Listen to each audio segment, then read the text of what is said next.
Glória a Deus. Louvado seja o nome do Senhor Jesus. Você está feliz, mas do coração, não é ensaiado. Nós não ensaiamos nada antes do culto. Nós entramos aqui, os louvores estavam tocando, exaltando ao Senhor. Você está feliz? Se é isso, eu queria que você desse uma salva de palmas a Ele. Mas a mais forte e bonita. Glória a Deus. Louvado seja o Senhor Jesus. Bendito o nome dEle. Bendito seja o Filho. Bendito seja o Cordeiro. Digno é o Cordeiro Santo de Deus. Glórias ao nome de Jesus. Essas palmas referem-se ao amém, ao glória a Deus que a gente daria se estivéssemos sem máscara. Você na tua casa pode dar glória a Deus, porque eu creio que você está sem máscara. Mas nós aqui estamos todos mascarados no bom sentido. Só mesmo aqueles que vêm aqui, começam a falar como eu estou falando agora, ou cantando como o William, ou os irmãos estavam louvando aqui, as irmãs, aí nós tiramos a máscara. Mas caso contrário, nós estamos obedecendo ipsis literis as orientações. E vocês não sabem a alegria. Eu sei que você também está feliz na tua casa, mas nós que estamos aqui, ou pelo menos eu estou sentindo uma alegria aqui, mas assim, contagiante. Eu já chorei, já glorifiquei a Deus, já dei aleluias, porque nós vencemos. A Covid não conseguiu parar o avanço da igreja do Senhor Jesus. Lamentamos profundamente aqueles que foram ceifados, lamentamos, não entendemos o que aconteceu, mas nós estamos firmes no Senhor, porque a nossa confiança ainda está no Senhor Jesus Cristo, no nosso Criador. Amém? Eu queria que você abrisse a sua Bíblia lá no primeiro livro de Samuel. Nós estamos falando acerca do rei Davi. Já há alguns domingos à noite nós estamos falando desse campeão de Deus, desse rei de Israel. E eu queria ler um versículo que é o versículo de número 16.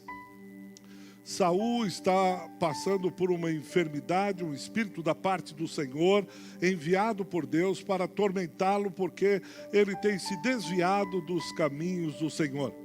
E aí lá no versículo 16 ele dá uma orientação, ele diz: manda, pois, Senhor nosso, que teus servos que estão em tua presença busque um homem que saiba tocar harpa, e será que quando o espírito maligno da parte do Senhor vier sobre ti, então ele a dedilhará e te acharás melhor.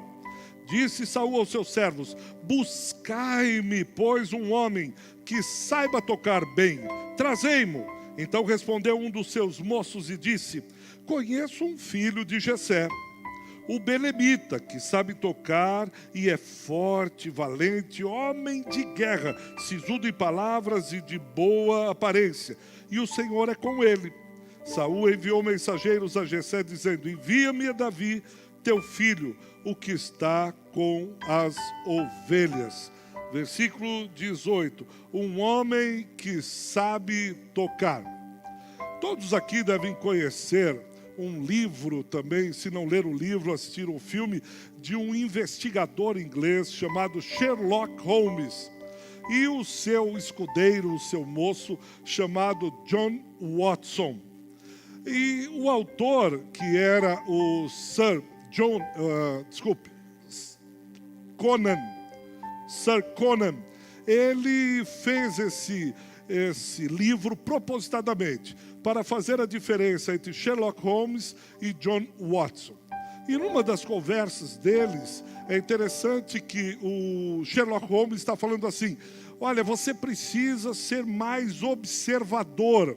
Você, Watson, vê as coisas, mas não observa as coisas. Você olha para as coisas, mas não é observador. O Watson não entendeu bem e disse: mas como assim que eu não sou observador, que eu vejo, mas não observo? Explica melhor. E ele vira para o Watson e diz: vamos lá, Watson. Eles estavam num escritório em cima, ele diz: quantos degraus, quantas vezes você já passou por essa escada? Aí o Watson diz: mais de umas 100 vezes. Ele diz: pois é, quantos degraus tem essa escada? O Watson ficou olhando para o Sherlock e diz: quantos degraus? não sei, eu já passei não sei quantas vezes aí, mas ele falou, então, tá vendo? Essa escada tem 17 degraus, porque eu observo as coisas, eu paro para observar. Você apenas vê a escada, mas eu observo a escada. Essa é a diferença.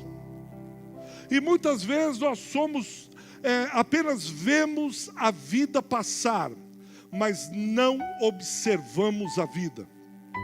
Nós estamos olhando e observando a vida ir, as coisas como um rio passarem por nós, mas nós não observamos a vida. Nós não contemplamos a vida, nós não paramos para observar melhor os detalhes que Deus cuidadosamente coloca no nosso caminho. E nós vamos como um trator atropelando as coisas. Os detalhes da nossa família, os detalhes do nosso trabalho, os detalhes da nossa igreja e, acima de tudo, os detalhes que Deus nos proporciona. E aqui nós vemos dois homens, Saul e Davi. Vemos duas cenas, dois atores, duas histórias de vida. Uma história que é a de Davi, que ele é observador, ele é cauteloso, ele é cuidadoso. Ele está sempre observando o que Deus está fazendo na vida dele, os detalhes que Deus coloca no caminho de Davi. O outro é um bruto, é um brucutu. Saul é um cara que vai indo, a gente percebe isso desde o capítulo 3, 1 Samuel 8, o povo pede um rei, depois é levantado Saul, e Saul vai atropelando a vida. Saul vai atropelando, ele não para observar os detalhes que tem, os detalhes que Deus coloca. E eu já pergunto para você logo de saída, você é um observador da vida, um observador dos detalhes de Deus, um observador daquilo que Deus está querendo fazer na sua vida? Ou você apenas vê a vida, vê os filhos, vê o cônjuge? E é interessante que dá para a gente estabelecer um paralelo aqui entre Davi e Saul. Um está no palácio, o outro está no campo com as ovelhas. Um está cuidando de ovelhas e o outro cuidando do povo. Um está combatendo contra leões e ursos. O outro está combatendo contra o exército, por exemplo, dos filisteus. Um é líder do rebanho, o outro é rei da nação. Essas duas coisas, essas duas histórias, essas duas vidas, se formos observar, não tem nada em comum. E se você está lendo a história de Davi, você diz, como é que pode um que está no palácio, o outro está no campo, e não tem nada em comum? Como é que Deus vai tecer, como é que Deus vai costurar essa história para que ele se... Como é que isso tudo vai acabar, como isso tudo vai acontecer? Só há uma coisa que liga os dois, só há uma coisa em comum, só há alguém que está observando a vida, tanto de um observador como Davi, como alguém que vê a vida passar como de Saul. E esse alguém é Deus. E você precisa entender isso. Você que nos assiste essa noite, você precisa entender isso. Há alguém que está observando você. Há alguém que está construindo a sua história. Há alguém que está vendo os detalhes. Há alguém que está colocando detalhes na sua vida. No seu colégio, na sua faculdade, no seu trabalho, no meio da sua família. Deus está cuidando dos detalhes. Existe alguém que fará com que essas duas histórias, essas duas narrativas, esses dois homens tão diferentes se encontrem. Ele levantará estabelecerá, construirá uma ponte, algo em comum, alguma coisa que Davi sabe fazer. Ele é um músico. Ele sabe tocar harpa e sabe tocar harpa muito bem. Ele sabe tanger as cordas da sua harpa para exaltar, glorificar o nome de Jesus, ainda que esteja no campo.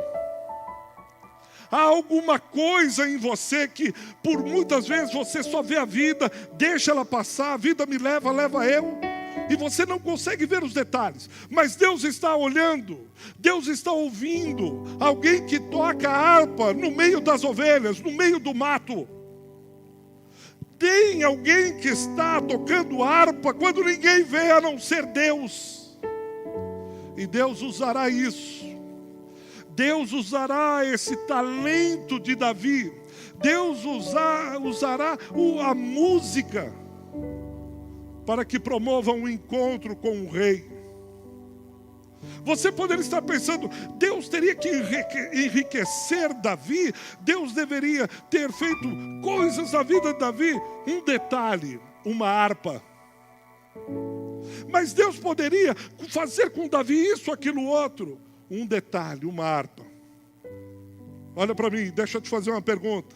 Qual é o detalhe da sua vida que Deus pode usar para que você encontre pessoas, para que estabeleça um caminho para chegar até o palácio?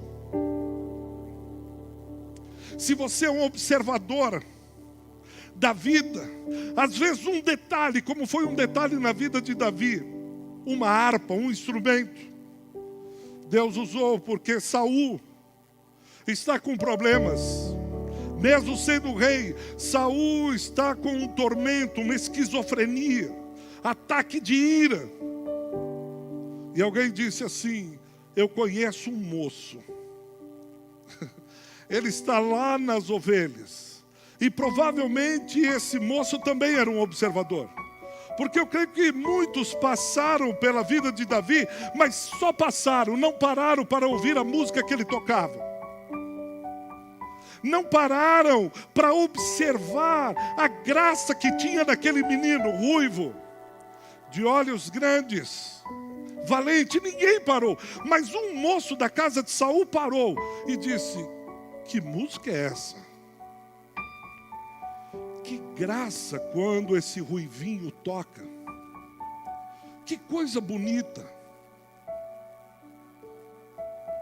Alguém parou para observar Davi. Por isso que quando surge a oportunidade no palácio e diz Saul, trazemos alguém que toque, para que possa tocar e acalmar a minha alma, e exorcizar esse espírito, e trazer a minha vida em ordem de novo, tranquilidade que eu preciso. Um observador sem nome, a Bíblia não diz quem é, diz, eu conheço um moço. Então onde ele está? No palácio? Não. Ele está lá no meio do mato. Ele é filho de Jessé. E um dia desse eu estava passando pelo campo, procurando uma ovelha, eu escutei um som diferente. Eu escutei alguém tocando com uma graça. Me tocou.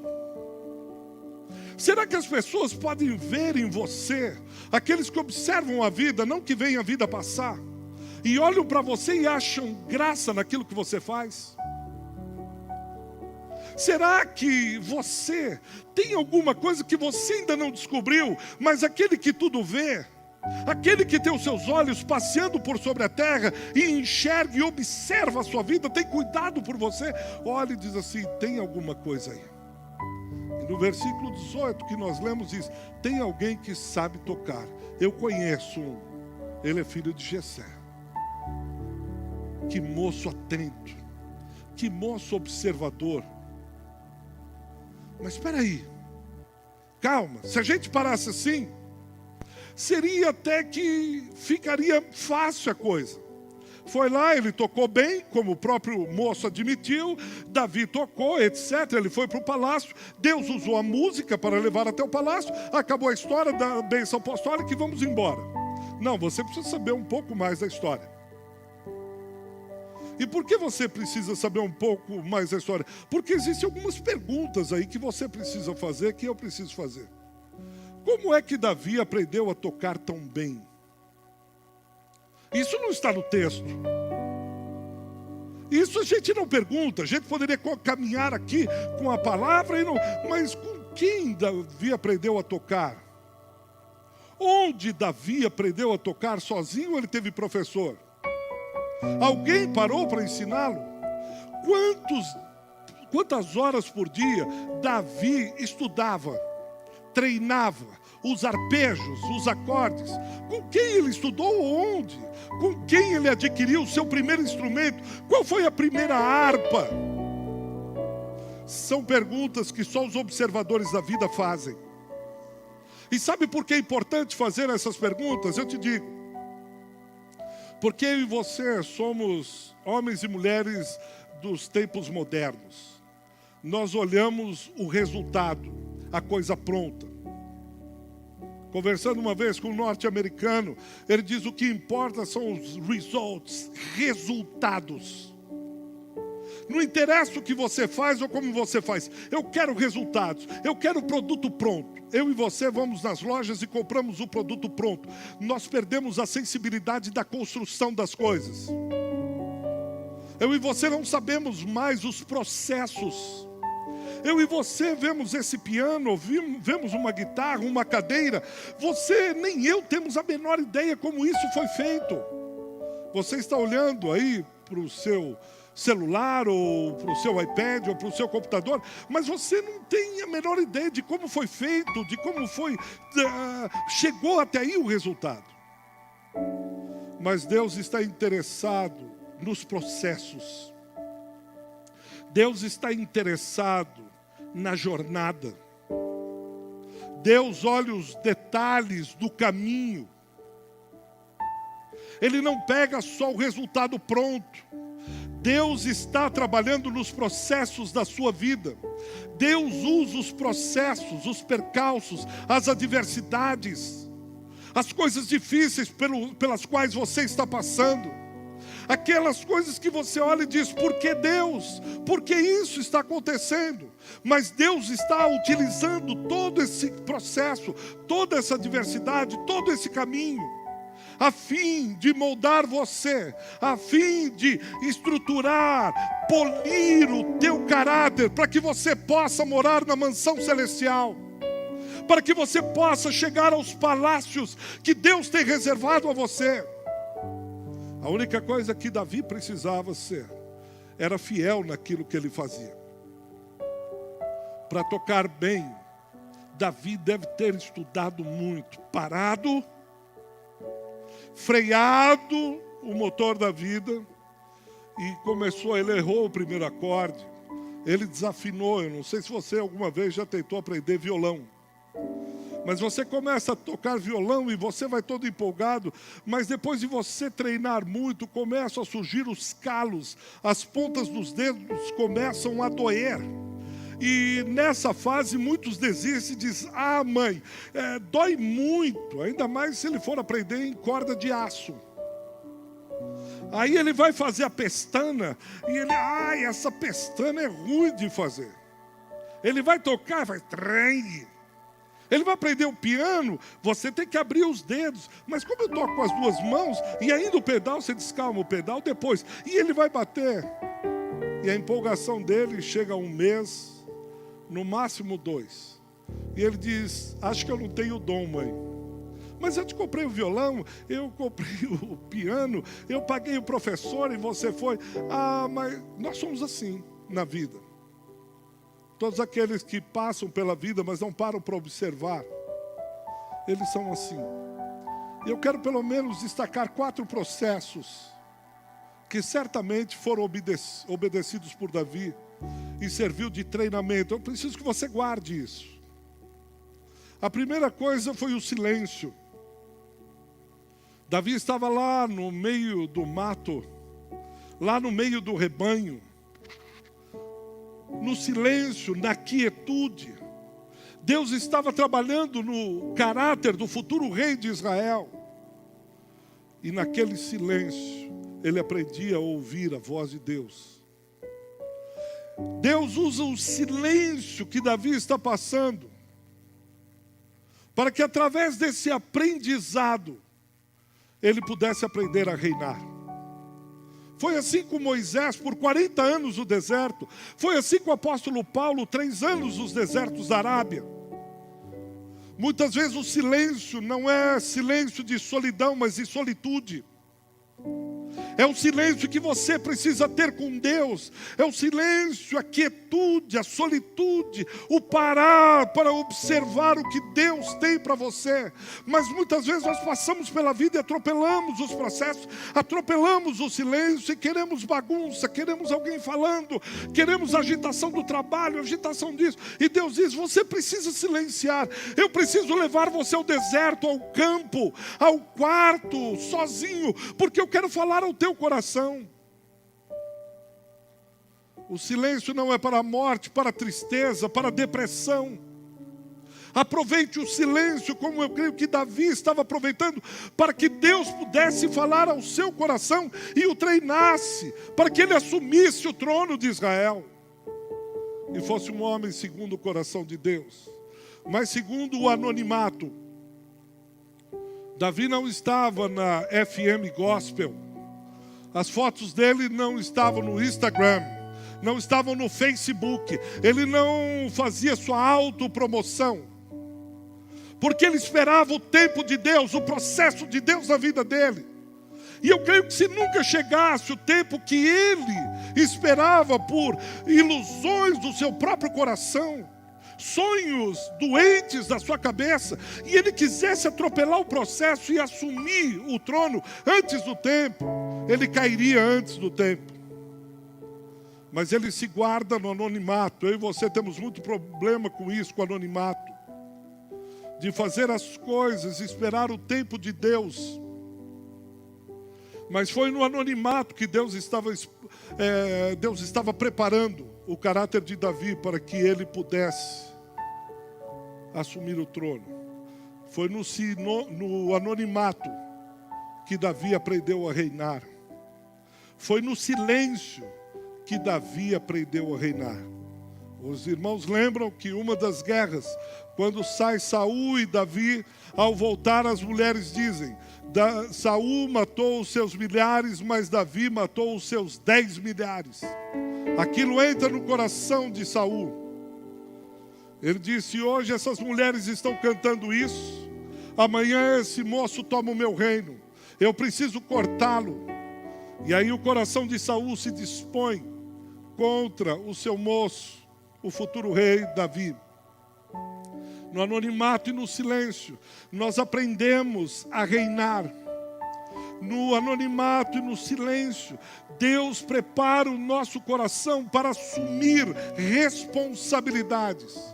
Porque quando nós estivermos naquele lugar, nós precisaremos dessas lições. E quando atropelamos o processo ou não observamos o processo, quando estamos lá como foi Saul, ele não tem estrutura emocional, ele não tem caráter para assumir o reino de Israel. Mas uma outra coisa que Davi, a terceira coisa que Davi precisava aprender, era a disciplina, a responsabilidade. Muitas vezes nós queremos chegar a lugares sem passar por essas lições. Mas é lá no campo, cuidando de ovelhas, fazendo o mínimo, o pouco, é que ele aprende a ter suas responsabilidades. Quando uma mãe fala para um filho arrumar a sua cama, quando fala para sua filha limpar o banheiro, ela não está querendo atrapalhar a vida do filho, ela está ajudando o filho a ter responsabilidade, a adquirir disciplina. Quando um pai e uma mãe falam para o filho estudar, não é porque o pai e a mãe não têm mais o que fazer da vida, mas estão ensinando, assim é Deus o Pai. Quando Ele pede a mim e a você para termos certas regularidades, disciplinas, responsabilidades, tarefas muitas vezes rotineiras, maçantes, o dia a dia, uma monotonia absurda. Foi nessa monotonia, nesse serviço do dia a dia de cuidar de ovelhas, que Deus está ensinando Davi a reinar. Porque Lucas 16 diz que quem não é fiel no pouco, não será fiel no muito. Mas a quarta, Davi aprende a viver a vida real, lá no campo, a vida como ela é. O mundo real, a vida real tem leão, a vida real tem urso. Ele tem que aprender o que é o dia a dia, combater leões e ursos. 1 Samuel 17, você vai ler no versículo 37, Davi dizendo que matou o leão, matou uma ursa. No mundo real tem chefe chato. No mundo real tem diretor que pega no pé. No mundo real tem colega inconveniente. No mundo real, não o mundo do castelo da Disney, não o mundo dos sonhos, tem dificuldades, tem caroços, tem espinhos, tem gente que nós vamos ter que aprender na vida real. Tem Saul. Deus usa isso tudo para moldar o nosso caráter. Não tenha medo das dificuldades que você está passando. Não fuja das lutas. Deus está treinando você aí nesse campo. No silêncio, no anonimato, na regularidade, na disciplina. E trazendo você para o mundo real. Às vezes me preocupa quando eu converso com alguns crentes que só faltam as asas e a auréola. Ele é um anjo.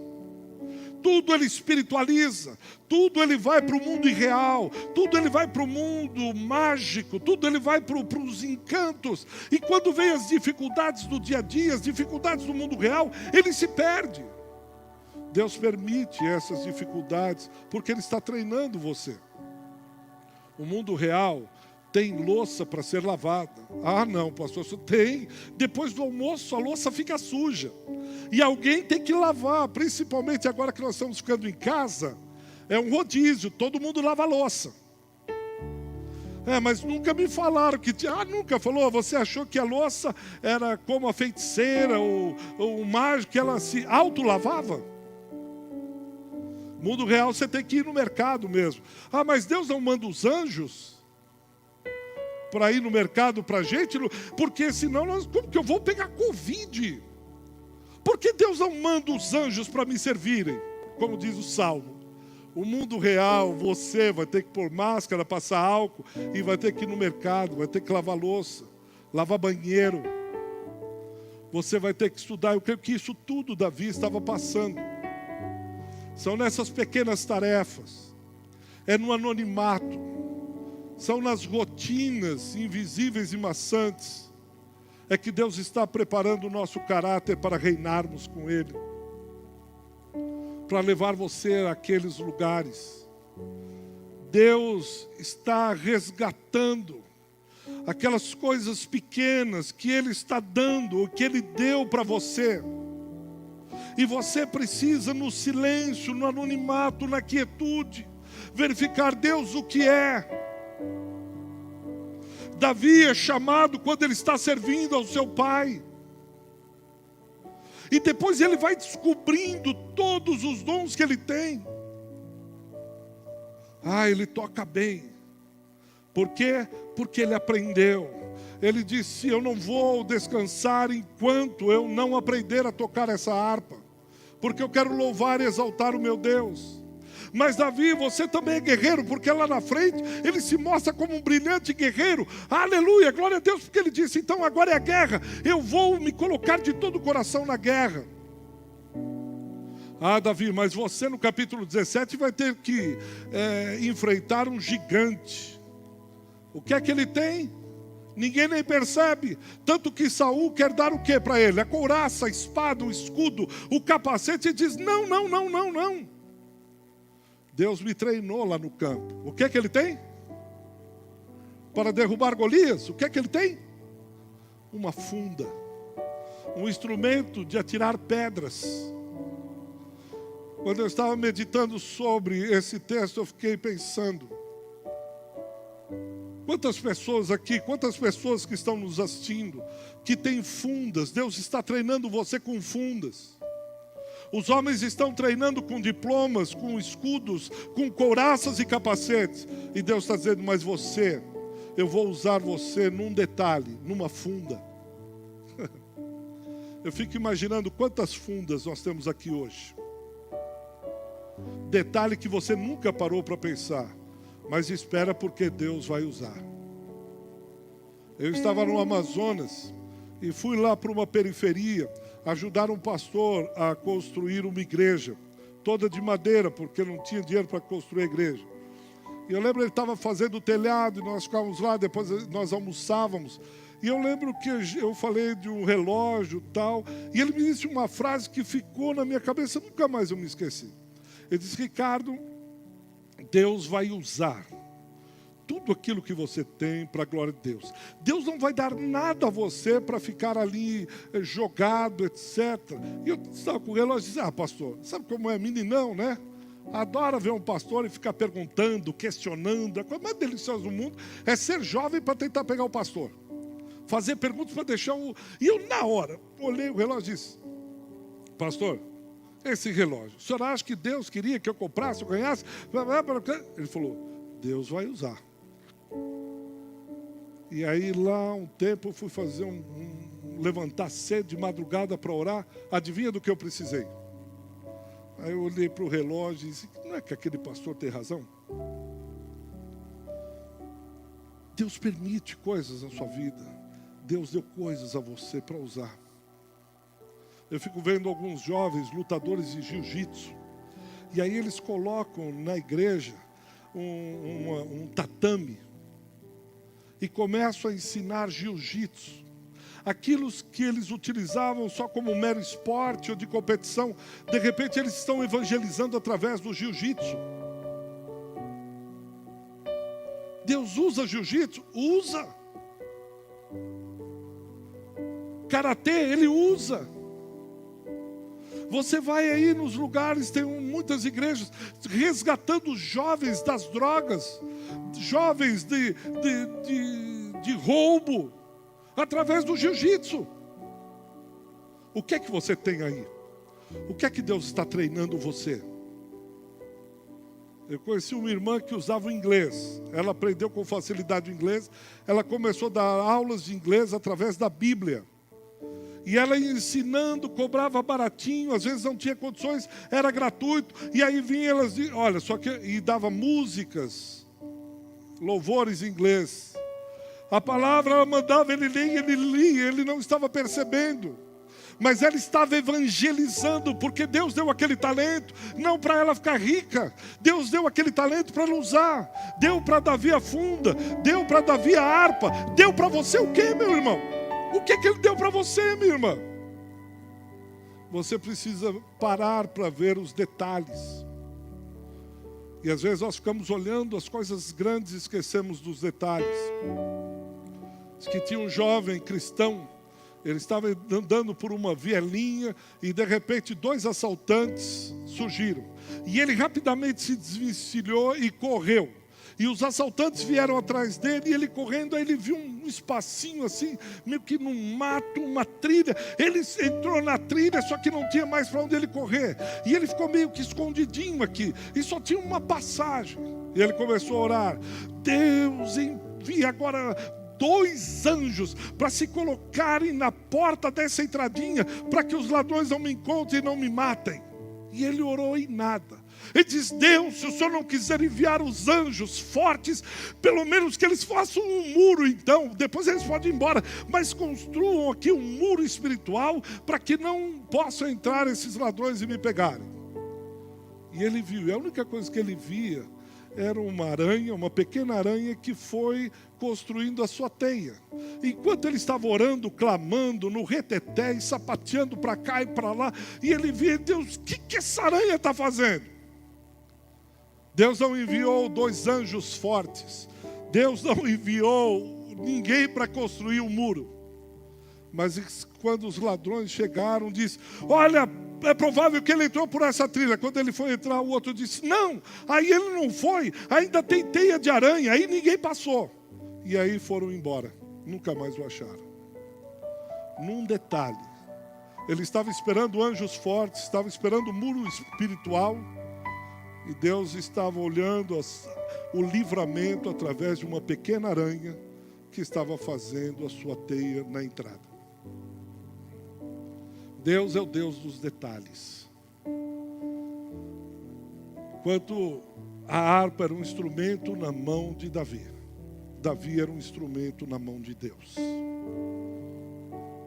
E ele não teve dificuldade em reinar, porque ele estava lá louvando sozinho. Ele tinha um objeto de adoração, ele tinha um foco. Esse louvor é para o Senhor. O Senhor é meu pastor, nada me faltará. Ele tocava quando ninguém via, ele adorava quando ninguém via. A TV não estava lá, o Facebook não estava lá, ninguém sabia, mas ele tinha alguém que ele adorava. Tinha alguém que era a razão de viver de Davi. Quando ele vai para o palácio, ele continua fazendo salmos. Ele continua adorando. Ele continua, aquele que habita no esconderijo do Altíssimo, a sombra do Onipotente. O Davi no meio do mato, o Davi no palácio é o mesmo Davi, porque o referencial dele, o objeto de adoração é o mesmo. Ele está atento aos detalhes de Deus. Você está atento às aranhas pequenininhas que Deus coloca no meio da sua vida para guardar você? Você está esperando o grande livramento, esperando a grande deixa. Continue fiel no seu trabalho, continue fiel adorando o Senhor, continue fiel na sua escola, continue fiel naquilo que Deus te colocou, porque quem é fiel no pouco, sobre o muito Deus o colocará. Você foi Davizinho fiel com aquelas ovelhinhas do seu pai, você será fiel no trono. Vamos orar? Eu entendo que Deus quer que você pare um pouco para observar a vida e não ver a vida passar. Abaixe sua cabeça, feche seus olhos. Você que nos assiste, faça isso também.